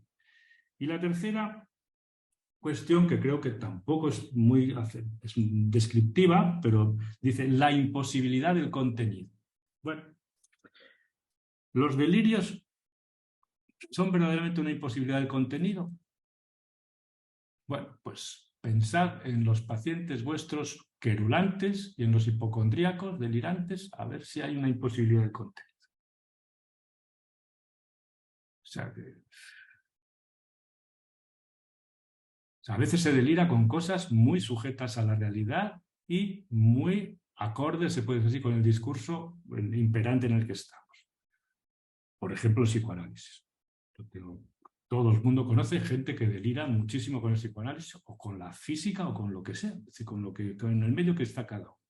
Muy congruente con eso. Pues sí, ¿por qué no van a delirar con eso? Entonces, no conformes, como dice aquí, imposibilidad del contenido, pues hombre, esto hay que tomarlo de una manera un poco relativa. Cuando el loco está ya muy elevado de la tierra, pues hombre, si se habla con el arcángel San Gabriel, joder, y el arcángel San Gabriel le contesta, pues está zumbado, ¿no? Pero bueno, hay delirios muy atornillados a la realidad. O sea, ese no es el criterio. El criterio que nos queda un poco es la de la certeza esta subjetiva incomparable, ¿no? No sé cómo andamos de hora. Perfecto. Voy a responderos ahora, mira, me voy a saltar aquí unas cuantas cosas. Quería contaros vamos a Freud. Sin Freud no se entiende nada de todo esto. Vamos a ver. Freud no tuvo mucha relación con delirantes. Algunos casos los conocemos porque hay una señora alemana que se dedicó, entre otras cosas, a escribir una tesis doctoral, que si queréis os la mando, sobre las agendas de Freud. Entonces ella se dedicó a ver los pacientes que tenía, cuántas horas los visitaba, etc. Entonces de ahí sacó una serie de conclusiones de algunos pacientes que estaban como las maracas de Machín. Uno en concreto era un varón von tal, ¿no? Que fue no sé cuantísimas horas durante años a visitar al doctor Freud. Y este estaba loco de remate. Ni Freud lo curó, se dice. Es decir, que conocía a algunos locos y trataba a algunos locos. Muy pocos, por otra parte. Pero fijaros qué cosa tan... Cuando lee las memorias de los sucesos memorables del juez doctor Schreber, por recomendación de Jung, tiene como una especie de epifanía. Freud era muy neura el hombre. De pronto ve una cosa que no habían visto, que no se veía. Y entonces ordena el caso de una manera completamente distinta. Vamos a introducir esto, porque creo que si se entiende este punto, se entiende todos los desarrollos que hace Freud después, incluso que el delirio tiene una función. Vamos a ver, vamos a pasar al campo del que venimos. Durante 2 décadas en Francia se estuvo discutiendo, los alemanes estaban un poco al margen de esto, pero en Francia se estaba discutiendo acerca de cómo se articulaba la persecución y las ideas de grandeza. ¿Verdad? ¿Qué era primero, la persecución o la grandeza? O, como lo formula Fauville, ¿por qué los perseguidos, después de mucho tiempo de persecución, se vuelven casi todos o muchos de ellos megalómanos? Esta es la pregunta de Achille Fauville, y escribió un libro que se llama Sobre las ideas de grandeza, que trata de responder a esa pregunta. Seglas, que es el gran cerebro de la clínica francesa, la desarrolla, le da vueltas, la contesta, la recontesta, bueno, poco a tuntum, porque todos los autores más o menos de un cierto peso en Francia trataron sobre las relaciones de la persecución y de la grandeza. Diréis vosotros, ¿a qué viene esta petardada de este? ¿No? Esto es el pensamiento clínico mismo. Cuando Freud lee, vamos a trasladarnos a la lectura que hace de las Denkpürdigkeiten. Cuando Freud lee el libro de Schreber, dice, a ver, aquí hay una cosa que no está bien ordenada en el historial médico del doctor Weber, que es el médico que ha tratado a este hombre en el manicomio real de Sonnenstein. Dice, es verdad que hay un delirio primario y que hay un delirio secundario, pero el médico, el psiquiatra que escribe los informes, no lo ordena bien. Y aquí empieza se puede decir así, aquí empieza el desarrollo de Freud. Si se entiende este paso, se entiende todo lo demás. Porque si no, a Freud se le coge ya con las citas y tal. No. Lo que hay que entender es este debate, que es el debate en el que terciaron todos los clínicos. ¿Por qué los perseguidos se vuelven megalómanos? ¿Qué relación hay entre la persecución y las ideas de grandeza? Y Freud dice, cuando leemos el libro del doctor Schreber, dice, lo que llama la atención es que el delirio primario es la transformación en mujer y el delirio secundario es la procreación de una nueva raza, de hombres schreberianos. No como lo plantea el doctor Weber. Lo primero, y dice, lo persecutorio es la transformación en mujer. Y ahí viene después toda la cuestión megalomaníaca de la creación de un nuevo mundo de hombres schreberianos. Freud no había oído hablar de Achille Fauville jamás, de Seglas a lo mejor sí, pero no se entera porque él era neurólogo, no estaba en este tipo de polémica ni mucho. Bueno, pero la clínica es la clínica. Como para los matemáticos, los números van siempre a lo mismo. Y Freud es lo primero lo que va. Entonces, ¿cuál es la respuesta que hace Freud de todo esto? Entonces, vamos a explicarlo con otros términos muy sencillos. Un loco, delirante en este caso, es alguien, un delirante que tiene una posición más bien más paranoide o paranoica, porque los delirios melancólicos son distintos, donde, como dice Lacan de una manera muy sintética, es el otro el que toma la iniciativa y digamos, el otro es el que toma al sujeto como objeto de su goce, ¿no? Está en posición de objeto de goce. Claro, esto es una persecución, esto es la experiencia de un perseguido. Un perseguido es eso, es alguien que está en manos del otro, que es un tío insaciable, como el dios schroeberiano, que está todo el día jodiéndolo y que no queda satisfecho nunca. Y como buen paranoico, Schroeder, como los paranoicos de verdad, dice, si a mí lo que me jode no es que me persigan, dice, es que se lo pasen bien jodiéndome. Eso es la palabra. Lacan da la clave perfecta, porque para Lacan esto él se formó muy bien en ese sentido. No es que me persigan, no, es que el otro, yo sea su objeto para su satisfacción, ¿no? Es instaurar, crear a un otro que goza de mí. ¿Cómo sale uno de ese asunto? Eso es la persecución. Entonces, aquí está el mérito de algunos delirantes. Que por supuesto son muy megalómanos, son muy narcisistas desde el principio. Pero el delirio es como un balancín. ¿Domina la persecución o domina la grandeza? Yo escribí un libro sobre esto, os lo voy a enseñar porque tengo un ejemplar donde no pone mi nombre. Os lo voy a enseñar como una primicia mundial. Pues yo escribí un libro, resulta que cuando me lo mandó mi amigo, el editor Henry, él puso, dijo, tengo un libro donde no figuras como autor. Digo, joder, porque lo que me costó. Se llama Hablemos de la locura. Vale, lo tengo ahí para verlo de vez en cuando me quiero venir un poco arriba para ver que soy un miserable, que precisamente mi nombre no tiene por qué estar ahí. Me viene muy bien. La otra prueba de la miseria humana, ¿verdad? Para no hacerse un megalómano, es coger la bicicleta y subir un puerto. Cuando llevas 10 kilómetros te das cuenta que eres una ruina como todos los demás. O sea que eso se te quita la bobada pitando. Viene muy bien para cuando te crees algo, ¿no? Bueno, el caso es ese, ¿no? Tenemos a un sujeto, se puede decir así, que es objeto de goce del otro, ¿verdad? Y que es un perseguido, que el otro está siempre al acecho, siempre mirando. ¿Cómo sale de ahí? Pues aquí está una de las claves de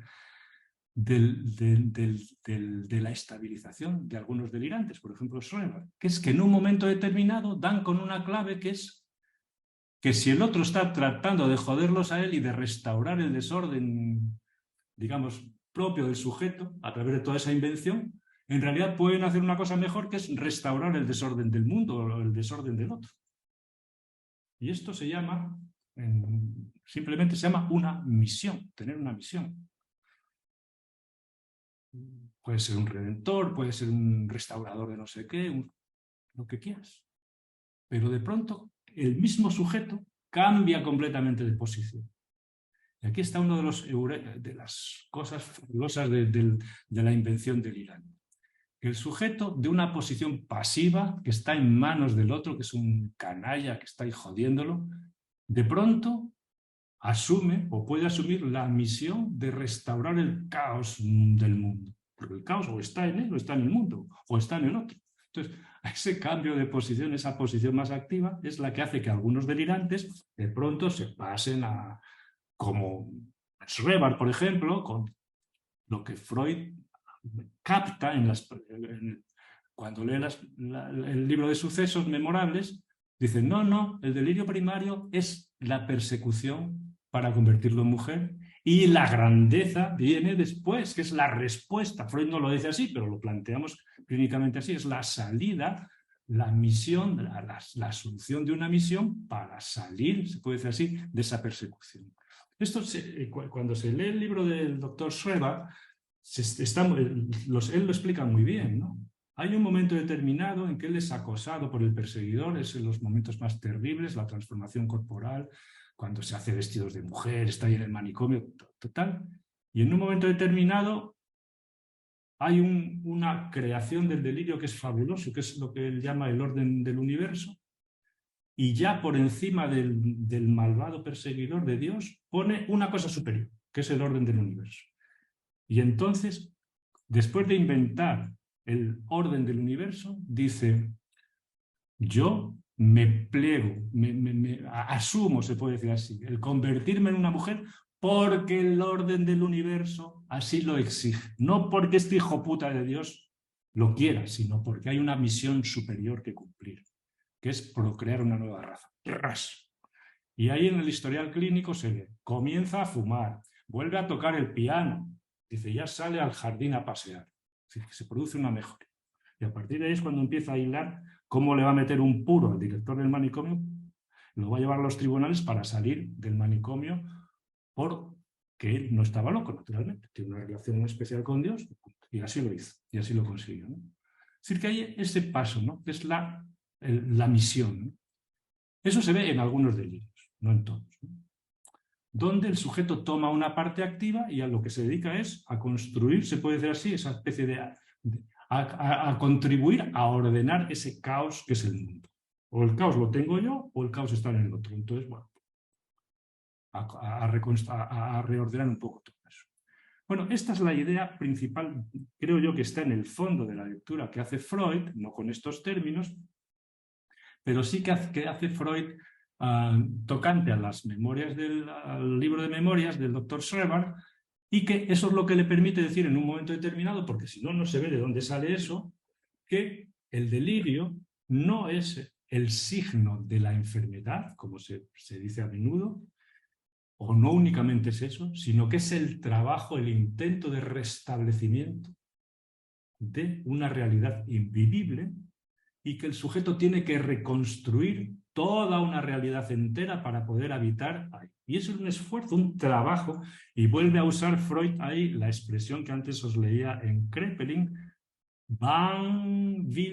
Bildung Arbeit, el trabajo de crear, de fabricar un delirio, ¿no? Es una expresión muy alemana, pero que está, yo creo que eso se enseñaba, se comentaba así, es muy luminosa. No es que el delirio, digamos, esté el tío echado panza arriba, no, no, no.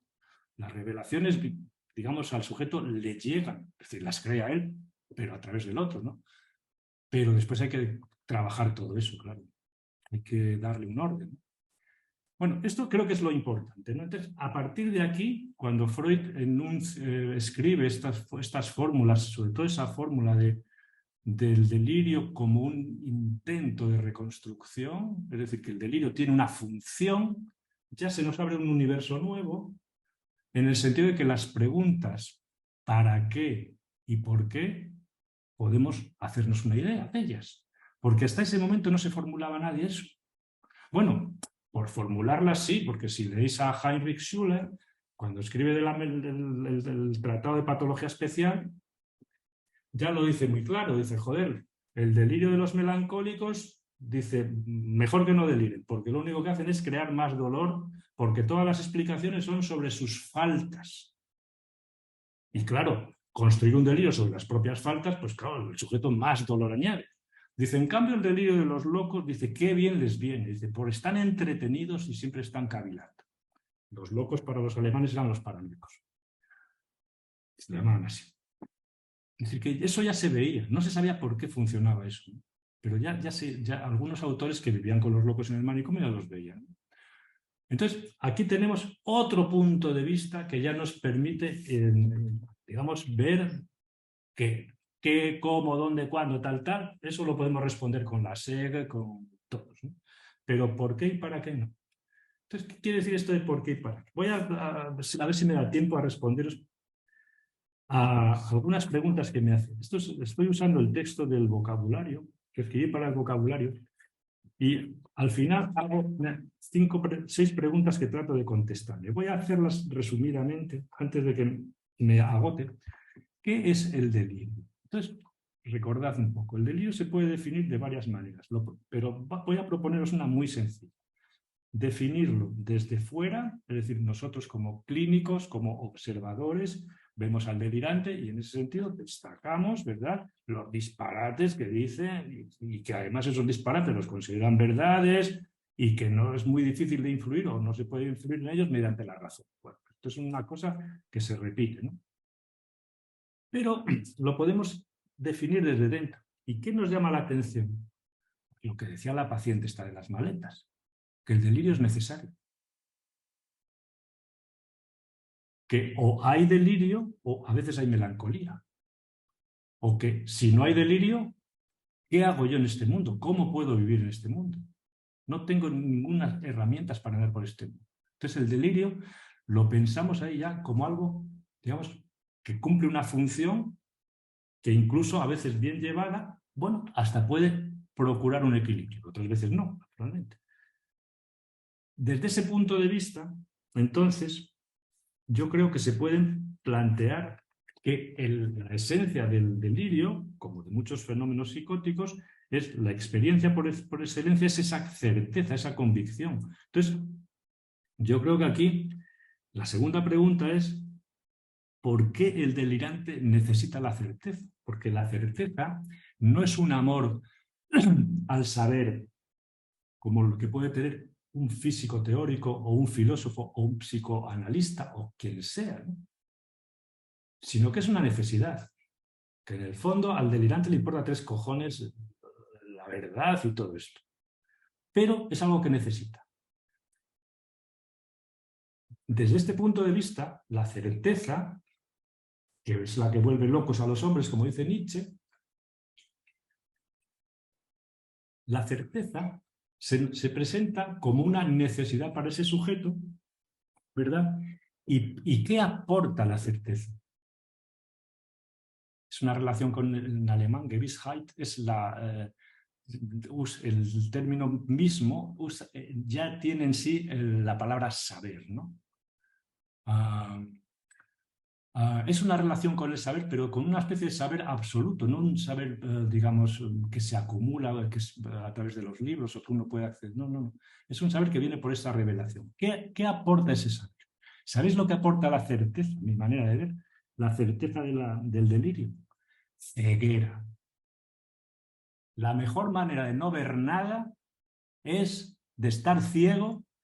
La mejor manera de poner una defensa como los muros que rodean la ciudad de Ávila es la certeza. No hay nadie más ciego que el que tiene una certeza. Visto así, la relación con el saber no es tanto con el conocimiento y con la curiosidad, es más bien con no ver nada. Y es que es verdad que los sujetos psicóticos necesitan no ver nada para andar por este mundo. Porque de vez en cuando, después de 20 años de tratamiento con algunos que te explican un poco de la historia de su vida, pues claro, dices, no me extraña que esté todo ya enloquecido, porque vaya miseria de vida que tuvo, ¿no? Entonces, bueno, pues entonces así lo podemos, digamos, enfocar de otra manera. Una certeza incuestionable, una necesidad de una ceguera completa. Y evidentemente ahora se entenderá por qué esta certeza no es subsanable, o el error del que se hablaba al inicio. El delirio es un error, es una idea falsa. ¿Por qué la gente no quiere caer del burro? Pues porque lo necesitan. Esa es la cuestión. A mí me parece que eso es lo más importante, ¿no? Tercera pregunta. ¿Para qué sirve el delirio? Bueno, pues ahí ya hemos hablado un poquito de todo esto, ¿no? ¿Para qué sirve el delirio? Los casos de delirio que conocemos, muchos de ellos se han escrito y los leemos en los libros clásicos. Por ejemplo, en Pinel hay uno que os recomiendo que leáis, el libro de la manía. Bueno, Pinel tiene la idea de que los locos se pueden curar, por eso, porque como él cree que el modelo de la locura es la manía, y uno no puede estar siempre en manía, porque si no se muere por el camino, entonces, bueno, la manía cede a veces. Entonces, él tiene la idea esta de que los locos, depende de cómo se lo monten, a veces se estabilizan. Hay uno de los casos muy célebres de Pinel, que es el del relojero de París, ¿no? No sé si habéis leído el caso.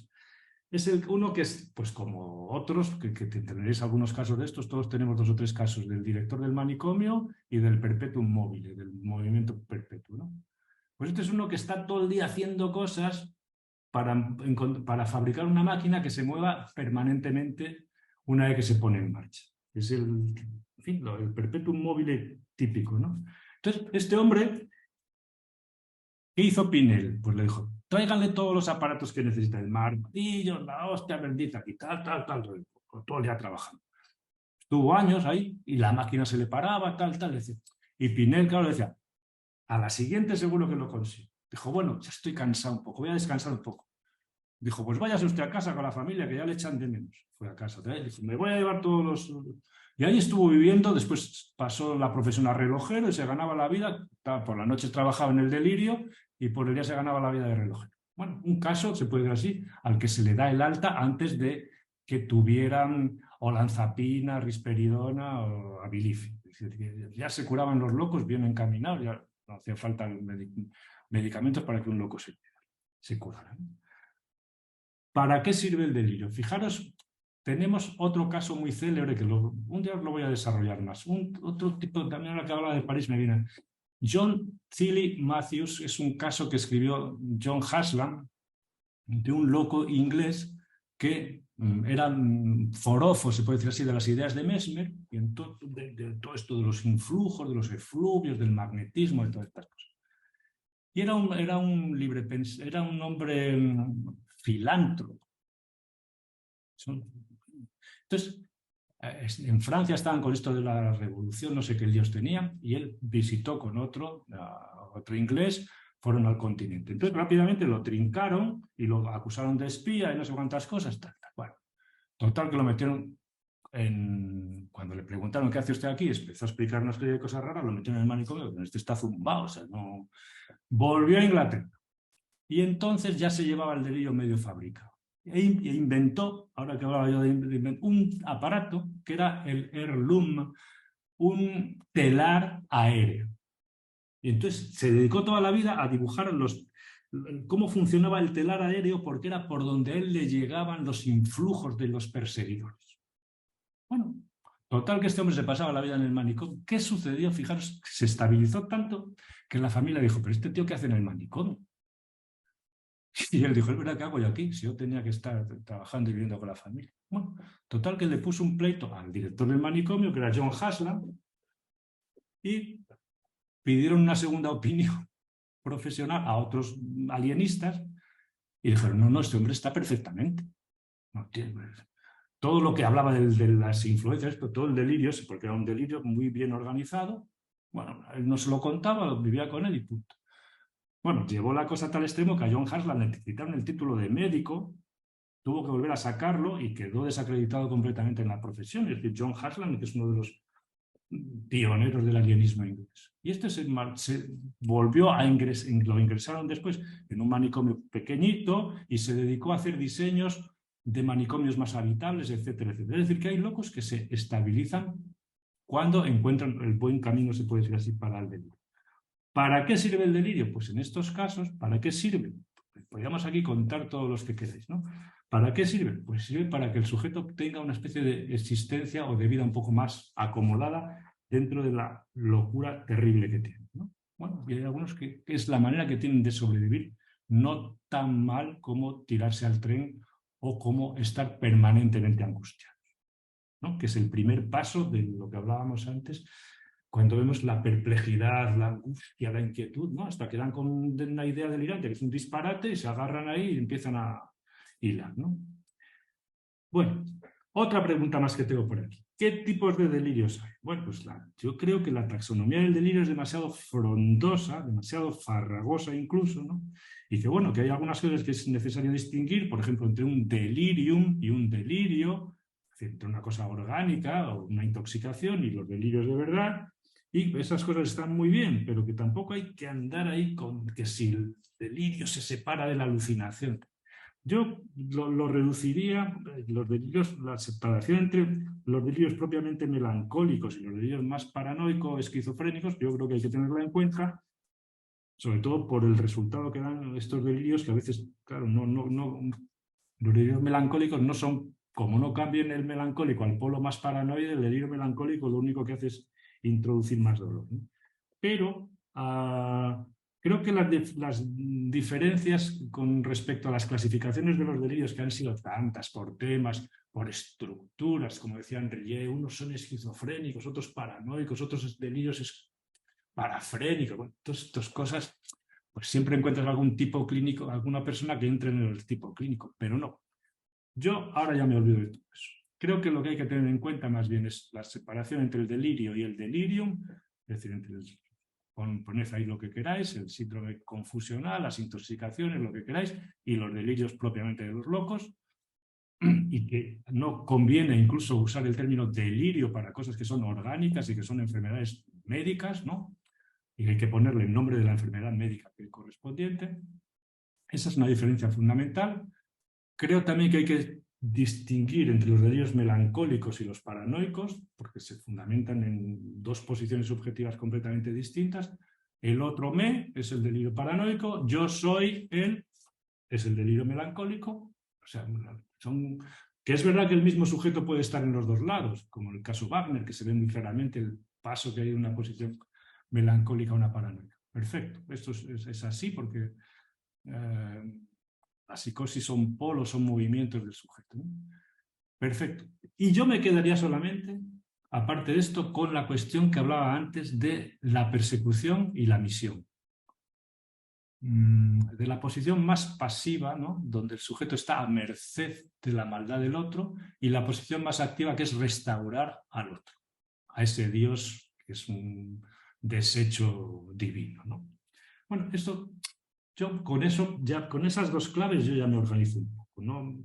Conozco lo que se podría uno diagnosticar con respecto a los delirantes que vemos. Dice, mira, te voy a diagnosticar según Wernicke, tú tienes un delirio según tal. Si has leído esas cosas, pues pero a mí eso no me sirve menos.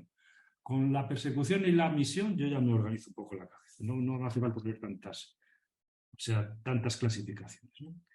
¿Cuándo puede funcionar provechosamente un delirio? Bueno, pues aquí tenemos una polémica clarísima donde hay dos tendencias muy claras. La mayoría de la gente piensa que los delirios son una desgracia y que hay que quitarlos. Esto lo piensa todo el mundo y se ha pensado así desde siempre. No hace falta que leáis a Garnier, que tiene todo un libro dedicado a eso, es un tipo que trabajaba en la prefectura de policía. Cuando los delirios se sistematizan mucho, el sujeto ya es incurable completamente. Es lo que decía también Guido Weber, el psiquiatra de Schreber, ¿no? El delirio se ha sistematizado, no cabe esperar curación. Y dice Freud, todo lo contrario. Se ha sistematizado, es que hay un sujeto que está elaborando algo. O sea, esto es una visión completa. Entonces, ¿cuándo el delirio puede funcionar provechosamente? Pues yo creo que puede dar un provecho justamente cuando en el polo más paranoide de la psicosis, más paranoico-esquizofrénico, digamos, el sujeto puede cambiar de posición, de la posición de ser objeto del goce del otro, a ser, digamos, una parte activa en la restauración del desorden del mundo. Esto, en general, en esa especie de basculación que hay siempre, que no es que cuando cogen una misión no vuelvan a ser perseguidos, también está la persecución siempre, es decir, no se deja nunca Pero en esa posición de tener en las manos algo, como inventar el perpetuum mobile o reivindicar no se sabe qué cosas, bueno, en esa posición más activa el sujeto tiene algo en las manos con la que estabilizarse mejor que si es simplemente el objeto del otro, ¿no? Y por último, ¿cómo se delira? ¿Cómo se delira? Pues a ver, también esto es una polémica que hay miles de libros y artículos escritos sobre esto.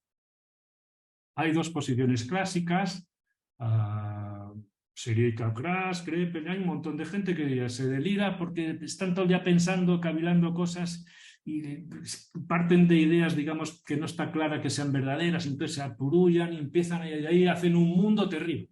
Cuando ya pasa todo eso a ser creencia y tal, ya están ya... Eso es una forma de pensar el delirio, es decir, que el delirio se fabrica o se hace, se puede decir así, pensando, razonando, etc. Hay otra manera completamente distinta en la que podemos incluir a Lacan, que por cierto lo describió muy bien, pero es una idea que hay muchos autores también que lo piensan así, Targola y Dublinov, que tiene un libro magnífico, se llama La intuición delirante, Lacan en la tesis sobre Me, en fin, él lo describe muy bien. Lacan lo dice, se delira, joder, lo dice fenomenal, se delira a borbotones, no dice, como a relámpago, como momentos fecundos. El delirio tiene sus momentos fecundos. Lo que llaman momentos fecundos es lo que se llama en Alemania la revelación, ¿no? Entonces Lacan, y lo vuelve a decir en el seminario 3, él dice que el delirio se fabrica de esa manera, que ya sale, se puede decir así. Es un fenómeno como tal, elemental, que no pasa por el razonamiento ni nada de eso. Le da mucho énfasis, se puede decir así, en la tesis a ese hecho, porque tiene enfrente una obra, se puede decir así. Lacan siempre tiene sus puntos de vista y sus, digamos, objetivos a batir, ¿no? Que era el libro de Seurat y Capgras sobre las locuras razonantes, que es un libro tan bueno, joder, que yo creo que un tío con 30 y pocos años que escribe una tesis, dice, a ver si digo algo mejor que esto, que mira que era un libro bueno. Bueno, pues él insiste mucho en todo eso.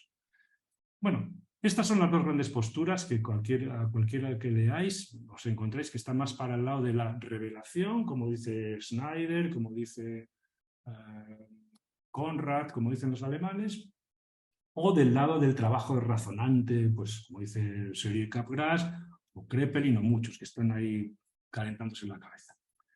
Yo creo que tiene que ver con las dos cosas. Las dos cosas fabrican los delirios, ¿no? Y estas cosas tienen su lógica. Como os decía antes, imaginaros que el delirio es un puente que se construye, se puede decir así, entre dos montañas. Los pilares del puente son las revelaciones. Eso no se cae. Lo que se cae, si eso se conmueve, se puede decir así, los elementos accesorios. En una casa, los tabiques, los pilares no se caen. Se caen las paredes, lo que sea. Eso no es necesario. Lo que queda siempre es la convicción, la certeza, el axioma delirante, ¿no? Eso está ahí. Y eso no viene por un acceso razonante, ni por ninguna cogitación, ni por... No. Eso viene como una revelación. Se le impone al sujeto, se le presenta. Esto son expresiones que usan. De pronto se le presentó, no sé. ¿Cómo no va a creer en eso? El ejemplo clásico que está en el texto de Lacan, que os resultará llamativo, es cuando está Marguerite está cavilando y está en esa especie de fase casi de trema, ¿no? Por poner un nombre distinto. ¿Quién es el hijo puta? ¿Por qué me están haciendo esto? Que está este mundo que están ahí los ciclistas metiendo ruido, tal. ¿Quién querrá, digamos, quién estará instigando esta persecución para matar a mi hijo? Y de pronto hay una conversación de dos. La señora Z, la actriz tal, es ella. Es ella. No hay nada que pensar. Claro, la siguiente pregunta, ahí respondemos, se puede decir así, a la estructura del delirio. Es una revelación. Momento fecundo, una intuición delirante, por poner otros términos que sean usados. Perfecto. Claro, la José siguiente... María, Sí, te interrumpo un segundo, nos quedan 10 minutos hasta el final sí. del horario. Termino con esto para recoger lo que decía al principio. Gracias, José. Entonces, claro, la pregunta que nos interesa aquí, conocemos un poco la hechura del delirio, pero la pregunta que nos interesa aquí son las dos preguntas: ¿para qué y por qué? Es decir, ¿por qué el delirio? ¿Por qué ese delirio? ¿Por qué ese y no otra cosa? El para qué más o menos ya lo hemos respondido con Freud, ¿no? ¿Y el por qué? Pues porque suponemos que hay un factor, un elemento común en toda esa historia, que es el sujeto, ¿verdad? Que está antes, durante y después, ¿verdad? Y que cada uno delira con lo que tiene que delirar. ¿Dónde miramos en este caso el por qué me tiene la convicción? Podría tener otra. Anda, que no se pueden tener convicciones persecutorias, ¿no? ¿Por qué? Pues ahí está toda la historia de Me como sujeto, que incluso es anterior a su propio nacimiento, la negligencia de la madre, que se le quema una hija en la chimenea, a ella que la conciben para sustituir a la muerta, le ponen el mismo nombre, y cuando ella se queda embarazada, se le presenta lo que tenía metido en un cajón con respecto a su propia madre, que es una... Las madres son negligentes, las madres son criminales. ¿Cómo soporta una madre ser una criminal con su propio hijo? Naturalmente es el otro el que quiere matar a mi hijo, no es yo, ¿no? A partir de ahí empieza el humo de la locura. ¿Se entiende? Y está el factor sujeto siempre ahí, un sujeto. Entonces, quizás desde ese punto de vista nos completamos la parte más descriptiva, qué, cómo, dónde, con esta parte que aporta el psicoanálisis, que sin ella verdaderamente podemos hacer un diagnóstico muy bonito, pero entendemos poco de los casos. ¿Y por qué y con esto termino, por qué nos conviene entender los casos? Pues por una cosa muy sencilla, para no empujar a alguien por el camino que no le conviene. Solamente por eso. O para empujarlo por el camino que parece que le da un equilibrio, aunque sea un equilibrio muy loco. Bueno, pues por ahí van un poco las cosas. Es un tema muy apasionante que no está agotado, ni mucho menos. Cuando publiquemos el vocabulario, os recomiendo que leáis este texto, porque aquí hay miles de autores que a mí ya no me gusta ni hablar de ellos, ¿no? Ya los leí a todos hace muchísimos años, ahora procuro olvidarme ya de ellos. Pero bueno, para que tengáis una exposición más ordenada que la que he podido hacer, entre otras cosas porque estoy bastante cansado y estoy a un tris de las vacaciones.